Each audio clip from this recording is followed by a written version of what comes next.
उसके बाद कुछ दिन बाद वो बच्चा वो अपशब्द कहता है। तो फिर मैया उसे या तो झापड़ में मार देती है या तो उसको डांट देती है, कहाँ से सीखा तू ये? तो भाई वो कहीं से सीखा नहीं है, लेकिन जब आप अपशब्द कह रहे थे तब उसने सुना, वो खड़ा था, तब तो आप चुप नहीं रहे। बच्चा जो होगा घर में वही सीखेगा। अब चलिए मान लीजिए आप अपने बच्चे को ये सिखा रहे हैं कि बेटा झूठ नहीं बोलना है, झूठ बोलना गलत है, झूठ बोलने से पाप लगता है। अगर हम ये बच्चे को सिखा रहे हैं और एक दिन आप खुद फोन पर बात कर रहे हैं और झूठ बोल रहे हैं, तो बच्चे ने क्या देखा कि ये सिर्फ कहते हैं, करते नहीं हैं। इन्होंने मुझे सिखाया है, क्योंकि वो अपने मन में ये बात रखा हुआ है। आपने उन्हें सिखाया कि हाँ बेटा झूठ नहीं बोलना, वो अपने मन में ये बात रखा हुआ है कि हाँ झूठ नहीं बोलना है। जैसे उसने देखा, उसके मन में क्या आया कि झूठ बोलना ये सिर्फ, झूठ नहीं बोलना ये सिर्फ कहने की बात है, करने की बात नहीं है। क्योंकि जब मेरे माता पिता झूठ बोल रहे हैं तो मैं भी बोल सकता हूँ। झूठ बोलने से कोई संकट नहीं आती, कोई बड़ी बात नहीं है झूठ बोलना। तो ऐसे है, क्योंकि मुझे सिखाया है और खुद ही नहीं कर रहे हैं। जरूरत पड़ने पर मैं भी बोल सकता हूँ। लोग सब बुद्धू बनाते हैं, ऐसा कुछ नहीं होता।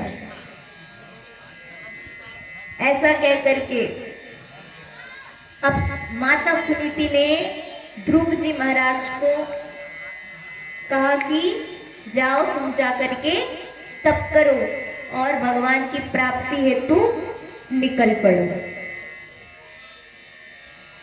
अब ध्रुव जी महाराज जाते हैं। अब जा रहे हैं, रास्ते में उन्हें नारद जी मिल जाते हैं।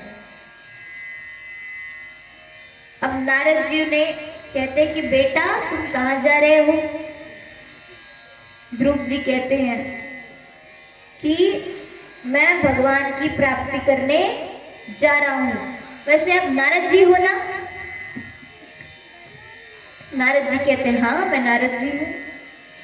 मेरी माता ने आपके बारे में मुझे बहुत बताया है। आप भगवान के पास रहते हो ना, वो जो भगवान विष्णु है उनके साथ रहते हो ना? चलो मुझे उनसे मिलना है, चलो मुझे लेकर चलो। ध्रुव जी महाराज ऐसा बोलते हैं। नारद जी कहते हैं कि अरे बेटा भगवान मिलते नहीं है, भगवान आपको तब मिलेंगे जब आप इस संसार में नहीं रहोगे, जब आपकी मृत्यु हो जाएगी, उसके बाद आपको भगवान मिलेंगे। ऐसे वो नहीं मिलते। ध्रुव जी महाराज जिद्दी करते, नहीं मुझे भगवान से मिलना है, आप लेकर चलो। तो नारद जी उन्हें एक मंत्र देते हैं। क्या मंत्र? ओम नमो भगवते वासुदेवाय, ओम नमो भगवते वासुदेवाय, ओम नमो भगवते वासुदेवाय। यह मंत्र वो ध्रुव जी को देते हैं और कहते हैं कि ये मंत्र का तुम निरंतर जाप करना, भगवान तुम्हें दर्शन अवश्य देंगे। अब धीरे धीरे करके ध्रुव जी ने तपस्या करना शुरू किया। अब धीरे से क्या हुआ, ध्रुव जी ने खाना बंद कर दिया, उसके बाद पानी पीना बंद कर दिया, उसके बाद कठोर तपस्या की, जहां तक कि ध्रुव जी ने अपने सांसें भी रोक ली। ऐसा भगवान ने देखा कि अरे ये बालक मेरी इतनी तपस्या कर रहा है। तो फिर भगवान प्रसन्न हो जाते हैं और भगवान प्रसन्न हो करके उनको दर्शन देते हैं। अब ध्रुव जी कुछ कहना चाहते हैं लेकिन कहने के लिए असमर्थ हैं। क्योंकि उनको नहीं पता कि मुझे क्या कहना है, मुझे कैसे कहना है। उनकी बुद्धि नहीं थी उतनी, तो वो कुछ कहना चाहते थे। भगवान ने उनकी मन की बात जान ली और फिर अपने शंख का स्पर्श ध्रुव जी के गाल में कराया। जैसे स्पर्श कराया, शंख के स्पर्श होते ही ध्रुव जी के मुखार वृंद में माँ सरस्वती आकर बैठ गई। माँ सरस्वती आकर के बैठ गई। फिर ध्रुव जी ने बड़ी प्यारी स्तुति की। स्तुति करते हैं कि भगवान, दिन रात मैं आपका सेवा करूं, दिन रात मैं आपकी भजन करूं, दिन रात मैं आपका नाम गाते रहूं।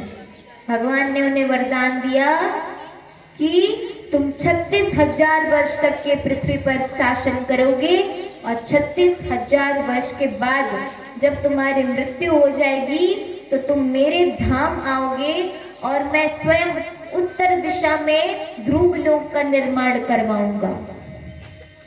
दुनिया के सारे तारे टूट जाएंगे, नष्ट हो जाएंगे, लेकिन तुम ना नष्ट होगे ना टूटोगे और तुम संसार में ध्रुव तारा के नाम से जाने जाओगे।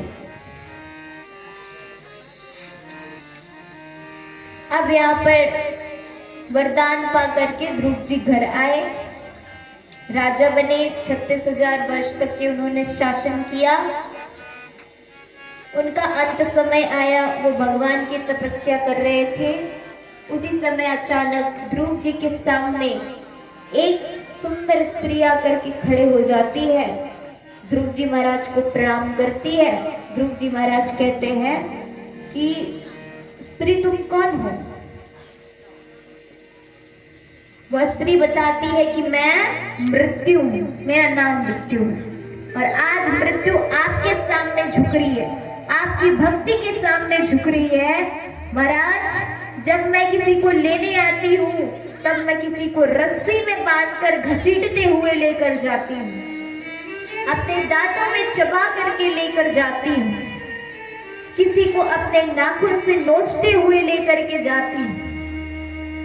लेकिन आपकी भक्ति ऐसी है कि आज आपकी भक्ति के सामने स्वयं मृत्यु झुक रही है।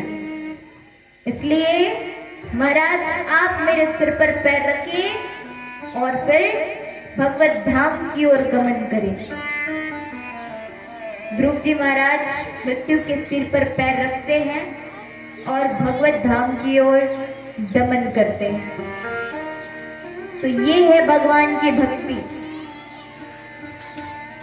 भगवान की भक्ति ऐसी है कि जहां तक मृत्यु को भी आकर के झुकना पड़ जाए। और इस प्रकार से श्रीमद् भागवत महापुराण में श्री वेदव्यास जी ध्रुव जी के पावन प्रसंग को वर्णन करते हैं। आइए आगे की कथा हम एक भजन के पश्चात श्रवण करेंगे।